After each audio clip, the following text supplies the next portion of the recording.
tubahaye ikaze mu kiganiro Generation Link cy'uyu munsi jya ukibagezaho nitwa Sindiheba Yusufu.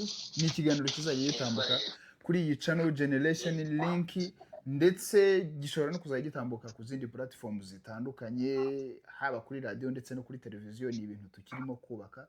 Intego y'ikiganiro rero ni uguhuza generation. Ni Generation Link nyine no kureba ibiragano byabanje tukabihuza n'iby'ubu ngubu kugira ngo dutegure ibiragano cyangwa se ahazaza heza, better future.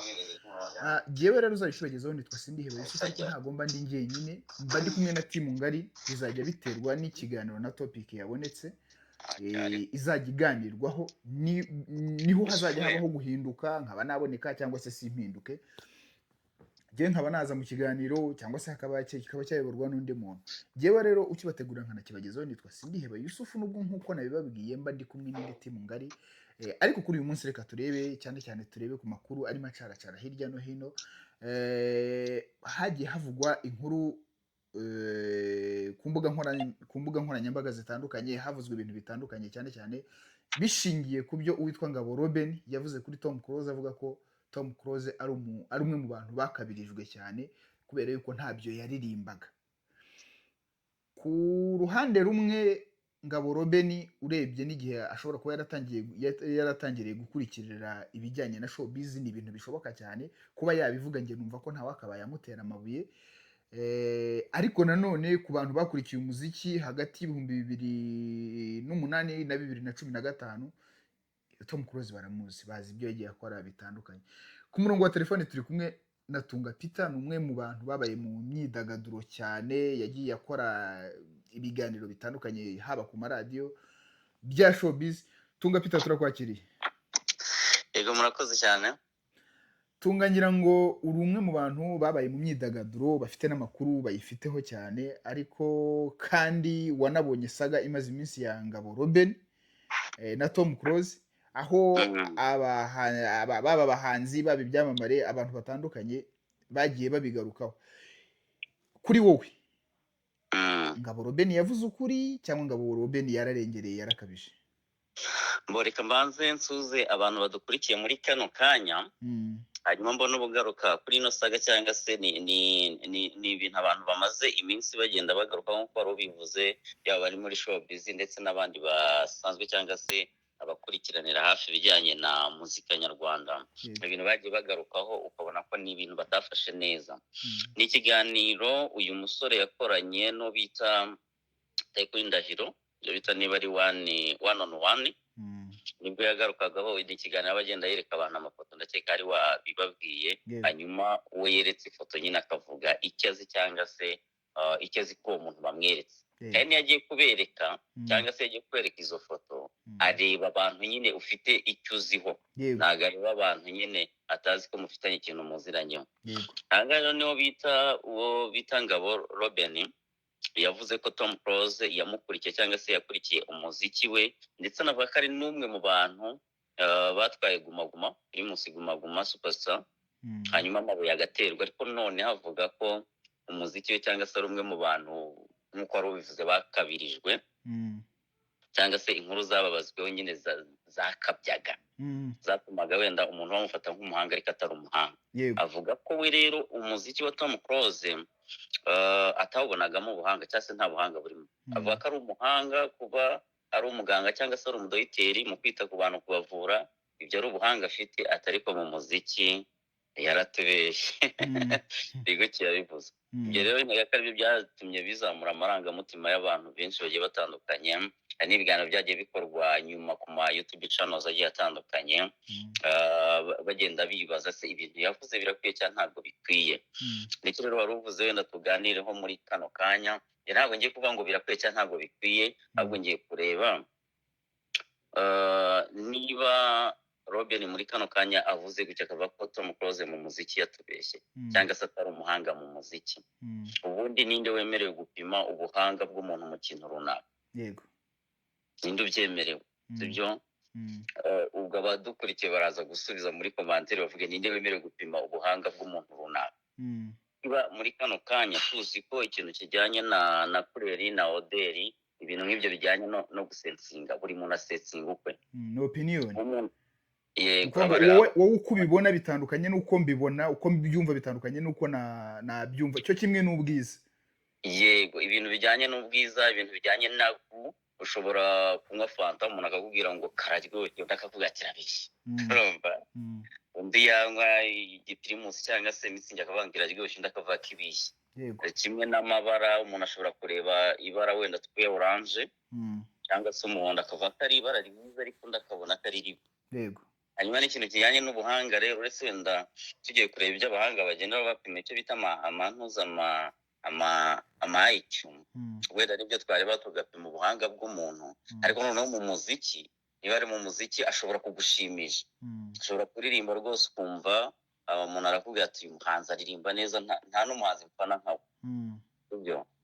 Ariko undi akaza akagira gute, akavuga ati uyu muhanzi njye ntabwo ajya abinkorera, aza ntabwo abikora neza. Kubera ko Robben yaravuze ko abona ko Tom Close mu muziki yababeshye cyangwa se yamubeshye. Iyo opinion niko abibona. Babana rero muri kano kanya baza bakamutera amabuye, bakavuga ko ibintu yavuze atari byo, niwe nyine nabo hari uko babibona. Ubwo niba babona ari umuhanga, ubwo niko babibona, hanyuma bakabona ko ari umuswa. Ubwo Robben niko abibona. Ariko noneho nanone ntabwo twakwirengagiza ko ari ibyishimo Tom Close yagize gute, yahaye Abanyarwanda. Ibyo byishimo yarabitanze.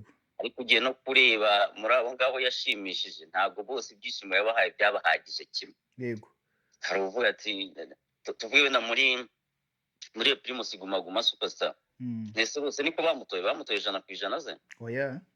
Ubwo bataramutoye nuko babonaga nyine harahatabagerera. Ubwo abantu bari gutera ngabo Robben amabuye bakavuga ko yakoze bidakorwa, niko abibona we.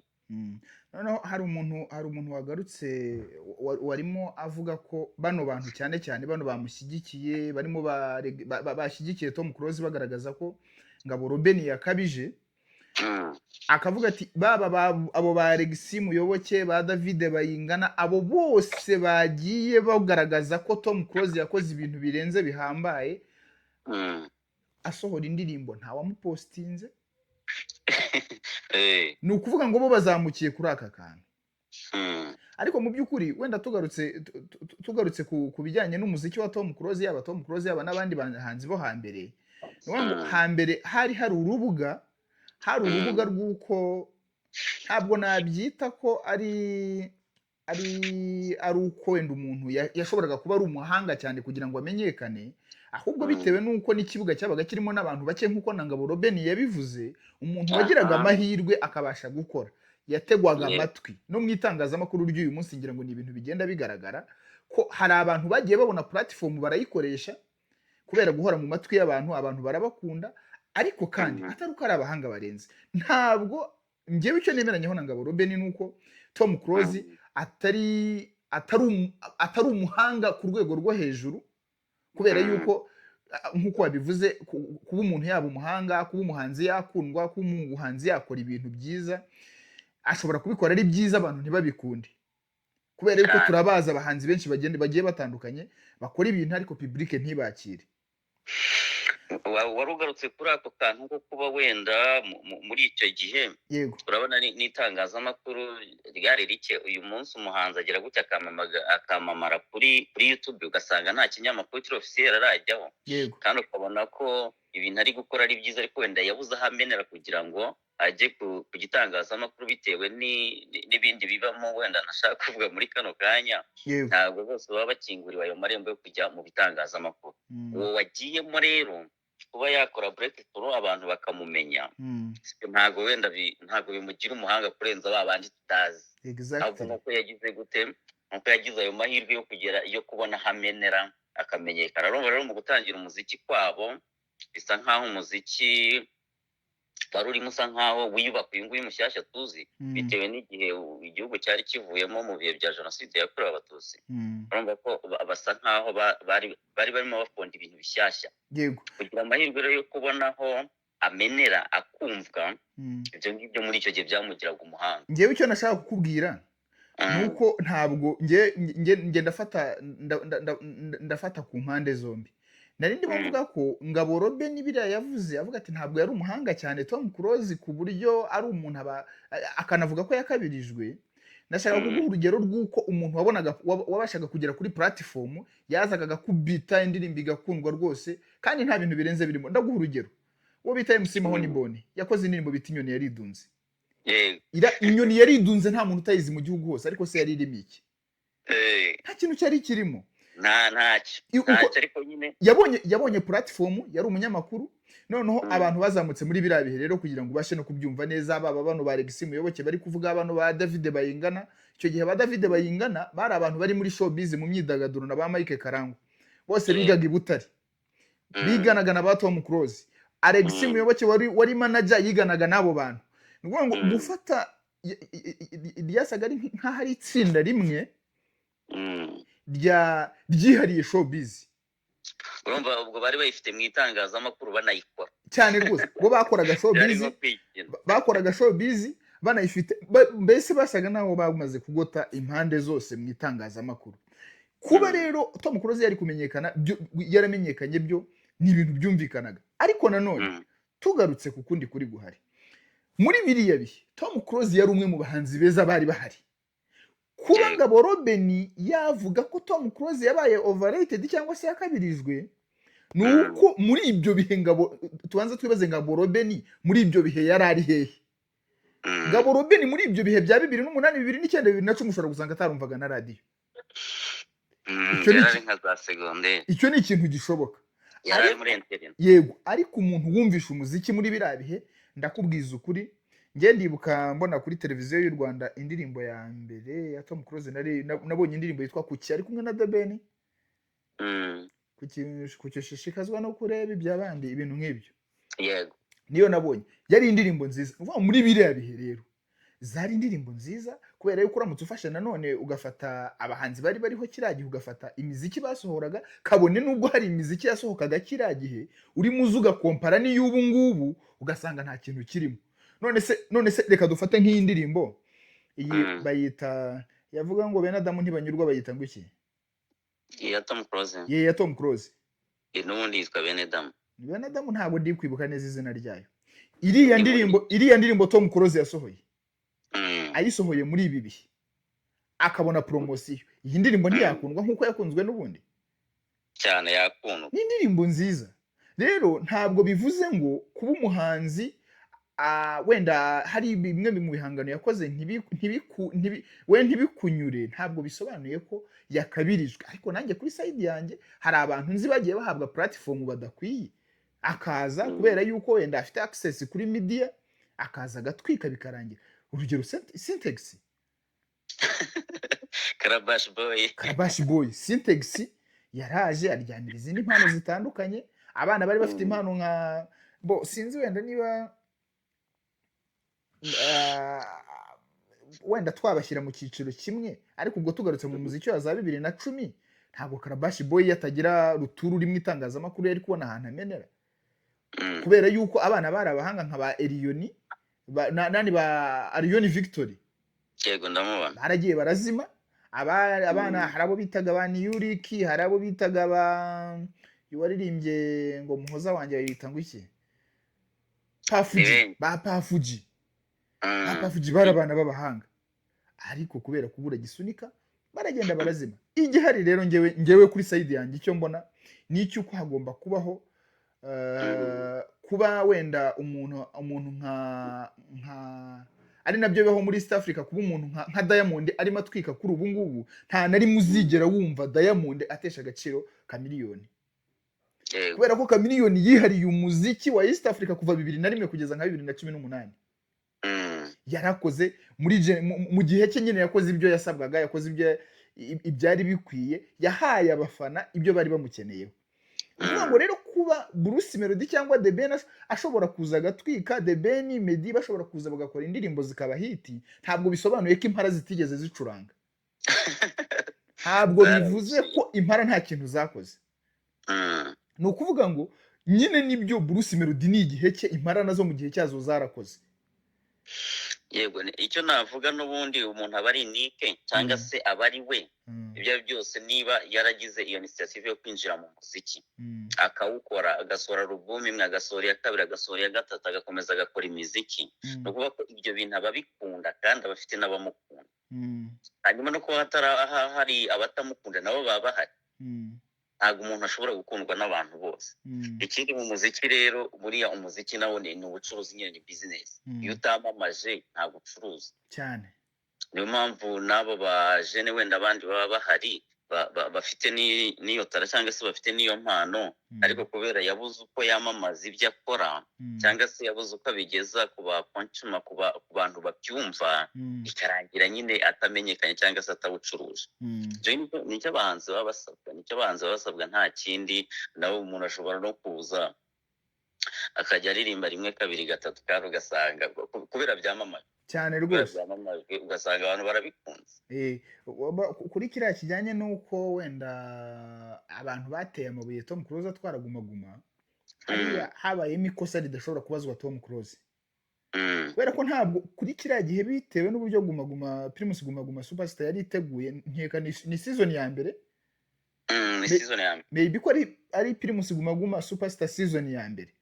Uburyo yari iteguye, ntabwo wagombaga gutwara Primus Guma Guma Superstar ari umuhanzi wari ukunzwe kurenza abandi, ahubwo ni umuhanzi wari ufite ubushobozi bwo kuba yatorwa kurenza abandi, kandi akaba ari mu bari guhatanira Primus Guma Guma Superstar season ya mbere.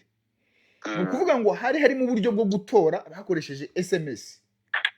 Uwari kubona amafaranga menshi akitora, byashobokaga ko ari ushobora kuza kwegukana Primus Guma Guma Superstar season ya mbere. Ariyo mpamvu wasangaga harimo ba Young Grace bagiye batwitse bageze kure. Kandi Young Grace ntabwo yari umuntu ukomeye cyane, ntabwo yararenze kuri ba Kamishi, ntabwo yararenze kuri ba Bulldog, ntabwo yararenze kuri ba Fireman, ntabwo ba Bruce Melody. Ariko kubera kwa kugira ukuboko kumusunika n'uburyo ibintu byabaga bipanze, nabyita ko byabaga biteguye mu kavuyo, hari abo byafavorezaga. Rero ntabwo numva ko ari ikosa rya Tom Close, kubera yuko buri wese wari kugira ubushobozi hariya, iriya Guma Guma byashobokaga ko yari kuyitwara. Byasabaga gushora. Wabonye igishoro kurenza abandi, rero ntabwo yakabirenganyirijwe. Jewe rero wenda dusoza kuri side yanjye, mu by'ukuri Tom Close ni umwe mu bahanzi nagiye nkunda indirimbo ze. Ntabwo yari ntabwo yari umuhanzi mfana ku rwego rw'imbere cyane, na cyane ko ushobora gusanga ngewe n'uwo nafanaga abandi bataramwemeraga, kuko burangiye umuhanzi wanjye yari Kamishi, kandi simpamya ko Kamishi yakoze ibintu birenze ibya Tom Close, ariko naramwemeraga. Rero waruvuze wari ufite impamvu umwemera. Ubundi mu bintu bijyanye n'umuziki, ubundi umunyabwenge nta nubwo ufana umuhanzi, ufana ibikorwa, ufana ibihangano. Niba ashyize hanze iki gihangano ukagikunda, n'ibyo ngibyo, kubera yuko dukunda indirimbo zitandukanye. Mu kanya kashize nabonye Emma Claudina arimo avuga ati nkanjye mu gitondo ngira indirimbo numva, saa sita nkagira izo numva, nimugoroba nkagira izo numva, no muri weekend nkagira indirimbo numva, kandi izo ndirimbo zose ntabwo ari iz'umuhanzi umwe. Ni iz'abahanzi batandukanye. Ni ukuvuga ngo Bruce Melody naza agasohora indirimbo akankoma ndayumva, The Ben nasohora indirimbo akankoma ndayumva, hari agapeti gatoya bita Zita, ngo niba ari Zita Derigane, gashuti kawe, karagapeti ndi kugafana, harimo arasohora ibigoma bikankoma. Afite ukuntu yandikira uturirimbo turi soft ukuntu, ariko turimo message. Ni n'umwe mu banditsi beza ubu ngubu, kubera ko ajya nandikira n'abantu indirimbo, bamwe bakazigura. Ariko ntabwo ari kuvuga ngo ufana umuntu ku giti cye, kwa kundi ugenda ukisiga amarangi. Umuziki utandukanye n'aya makipe, umuziki utandukanye na football. Umuziki umuntu ararekura ingoma ikaza ikagukubita, ukavuga uti ingoma ni sawa cyane, ukayumva, kana kaza kurekura indi, wenda ukavuga uti wapi rwose ahangaha. Ntabwo umuziki ari nka football uvuga ngo nzafaniye ikipe itsinde birangire bigende gutya bigende gutya. Umuziki ukuje, niba wumva ukunyuze bitewe n'ubutumwa bwatanzwe cyangwa se na melody yakoreshejwe, urafana ibyo ngibyo, ubundi ubuzima bukomeze. Cyane ko niyo hiti umuhanzi nawe arayisohora. Buriya uyu muhanzi yasohoye hiti aba afite n'ubwoba bw'uko adashobora gusohora indi nkayo cyane. Niba afite ubwo bwoba rero, umukurikirana we aba yiteguye ko niba uyu munsi yasohoye hiti, uba utashobora gusohora indi ntayikunda. cyane Niyo rwose mpamvu nakubwiye ko ubundi umuhanga mu muziki uba ugomba gufana igihangano cyasohotse. Indirimbo yasohoye niyo ugomba gufana, kubera ko umuhanzi ejo araguhinduka arakudesova agasohora indirimbo ukumva ni mbi pe.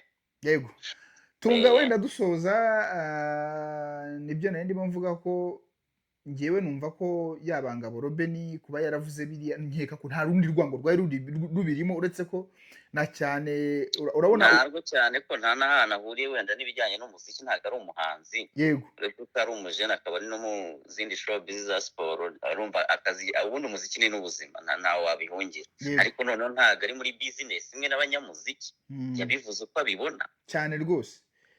Ibyo rero ibyo yavuze uko abibona yakaba yabyubahirwa, nta wakamuteye amabuye, na cyane ko nta wigeze agaruka kuba yaravuze ati Tom Close ni umuhanga, ni umuntu wize neza kandi afite discipline iri mu rwego rwo hejuru, ari nayo yagiye imufasha cyane. Ariko nyine kubera ko akenshi usanga abantu tugenda tureba ibintu biri negative, ni uko nguko byagenze. Ngewe rero kuri side yanjye numva ko hakabayeho kubahana, yaba abo bahanzi bagiye ngira ngo mu minsi yashize urabizi byagiye bibaho hagati ngo ya new generations, ibintu nk'ibyo ngibyo abahanzi mpamvu ariyo kugereranya amagenerasiyo n'ibiki, kubera ko buri muntu afite ibikorwa bye. Yego aba ari ikosa rikomeye cyane gufata umuntu umaze imyaka 20 mu muziki ukajya kumugereranya n'umwana w'imyaka 3, nta hantu biba bihuriye.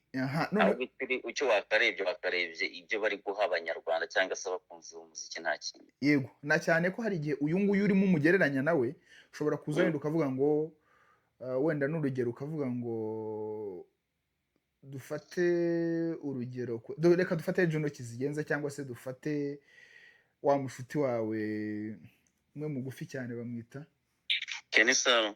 Dufate Kenisol araje arakubise indirimbo rwose zibaye hiti, ariko nturebe warangiza ukavuga ngo Kenisol arimo ararusha wenda, akavuga ngo Kenisol arenze Bruce Melody cyangwa se arenze Meddy, we nturebe ngo niba akoze hit 3 zikaza zigatwika, uyu we mu myaka 10 amaze yakoze izingana iki, nturebe ngo ese ashobora kuzaresista igihe nk'icyo uyu nguyu yamaze mu muziki.